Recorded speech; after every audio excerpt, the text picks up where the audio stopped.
स्वागत आपका MP news की इस खास पेशकश में। मैं हूं निधि आपके साथ। आज है ऐतिहासिक दिन, सुनहरा दिन, वो दिन जिसका सालों से इंतजार किया जा रहा था। एक अद्भुत दिन जिसके पीछे एक अद्भुत कहानी भी है। राम मंदिर निर्माण के भूमि पूजन शिलान्यास पर देश ही नहीं विश्व भर की नजरें टिकी हुई है और सालों के इंतजार के बाद आया है एक क्षण। वो लोग जो सालों से इसके लिए संघर्ष कर रहे थे, लड़ाई लड़ रहे थे, वे आज क्या कुछ महसूस कर रहे होंगे, कैसा लग रहा होगा उन्हें, यही जानने की कोशिश करेंगे आज की इस खास पेशकश में। फिलहाल हमारे साथ जुड़ चुके हैं अमरीश सिंह जी। अमरीश जी है क्षेत्रीय संगठन मंत्री, विश्व हिंदू परिषद उत्तर प्रदेश से। अमरीश जी, स्वागत आपका एमपी न्यूज टीवी पर। और जैसा कि हम चर्चा कर रहे हैं राम मंदिर निर्माण के शिलान्यास को लेकर, वो ऐतिहासिक दिन है आज जिसका इंतजार किया जा रहा था, तो कैसा लग रहा है आपको, क्या महसूस कर रहे हैं आप? यह पिछले 1000 वर्ष में हिंदू समाज के लिए सामूहिक पर्व का सबसे बड़ा अवसर उपस्थित हुआ है।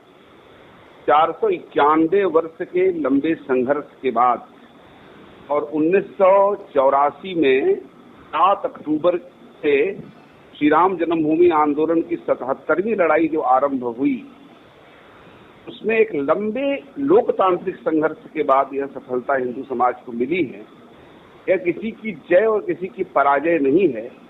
इस देश के राष्ट्र पुरुष, मर्यादा पुरुषोत्तम भगवान राम, जिसके प्रति कोटि कोटि हिंदू समाज आस्था रखता है, उनके जन्म स्थान पर भव्य मंदिर की पुनर्प्रतिष्ठा ये राष्ट्र के स्वाभिमान की पुनर्प्रतिष्ठा है और जो हम सब के लिए बहुत आनंद का क्षण है।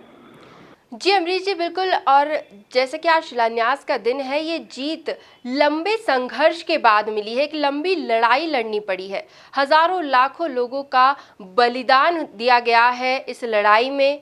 इसे लेकर अगर बलिदान की बात करें, संघर्ष की बात करें, तो कौन सी कहानियां याद आती है आपको?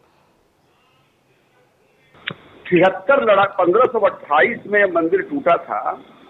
उसके बाद 76 लड़ाइयां यहाँ के हिंदू समाज ने लड़ी और लाखों लोगों ने अपना बलिदान दिया।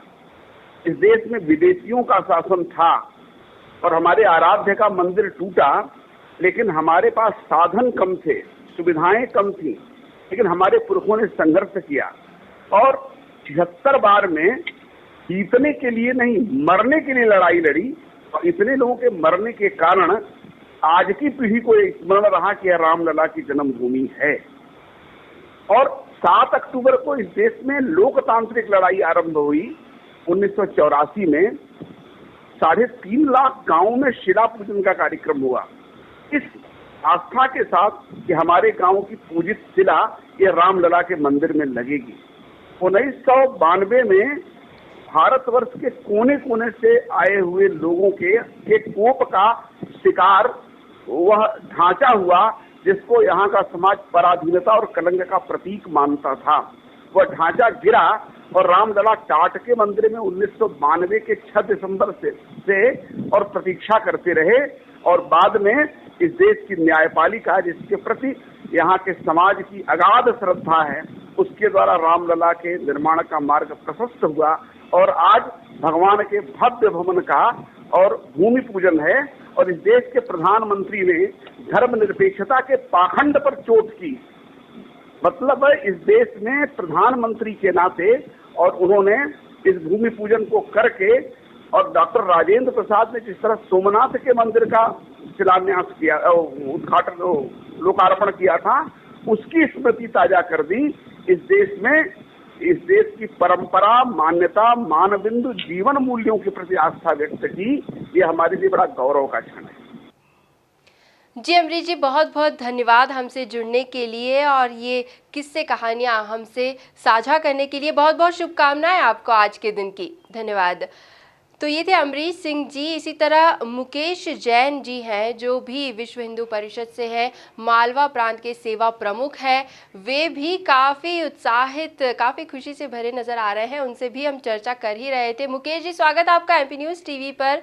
शुभकामनाएं आपको आज के दिन की और आपसे जानना चाहेंगे कि कैसा लग रहा है आपको, क्या प्रतिक्रिया है आपकी इस शिलान्यास को लेकर? स्वागत, आपका भी बहुत बहुत स्वागत। आज राम मंदिर का भूमि पूजन में आनंद ही आनंद है सबको। पूरा परिवार, पूरा समाज, पूरा देश आनंदित है, पूरा विश्व आनंदित है। सबको आज शाम को दिवाली मनाना चाहिए। खूब दीपक लगाएं, खूब आनंद लें। आज वर्षों की कामना पूरी हुई है। पूरा परिवार, पूरा समाज आनंदित है। याद में तो यही है कि पिताजी जब प्रांत के सेवा अपने विश्व अपने आरएसएस के हमारे व्यवस्था प्रमुख रहे। उनके मेरा जो उस समय में 30 साल की उम्र का था जब आंदोलन शुरू हुआ था, तो उस समय बहुत ही संघर्ष देखा हमारे पिताजी को हमने करते हुए। और उनकी बड़ी हार्दिक इच्छा थी कि जो है मतलब जीते जी राम मंदिर बने। माननीय अशोक जी सिंघल मेरे घर में आए। आज से 3 साल पहले उनका यहाँ पे बैठक हुई उनकी जाने के पहले। उन्होंने पूरे समाज से आह्वान किया कि मंदिर निर्माण में आप सब लोग जुड़े। आज माननीय अशोक जी का जो है सपना पूरा हो रहा है।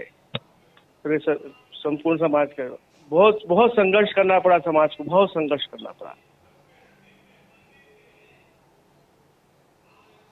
जी मुकेश जी, एक बात और है, अब इस बात पर कैसे प्रतिक्रिया दें वो तो समझ नहीं आ रहा, क्योंकि कुछ लोग हैं जो अभी भी नाराज़ हैं, कुछ लोग इस शिलान्यास से खुश नहीं हैं, सवाल उठा रहे हैं, या यूँ कहें कि राजनीतिक पार्टियां जो है इस राम मंदिर के निर्माण के शिलान्यास को लेकर भी सियासत कर रही है, राजनीति का खेल अभी भी जारी है। ये सब जब समाचारों में सुनने को मिलता है तो कैसा लगता है आपको?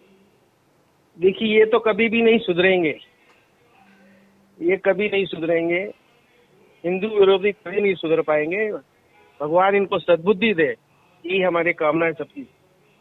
ये लोग सुधर जाए, हिंदू राष्ट्र निर्माण में सब सहयोग करें, यही मैं इनसे कहूंगा, निवेदन करूंगा इन लोगों से। जी मुकेश जी, बहुत बहुत धन्यवाद एमपी न्यूज़ टीवी से जुड़ने के लिए, और आपको भी शुभकामनाएं इस खास दिन की।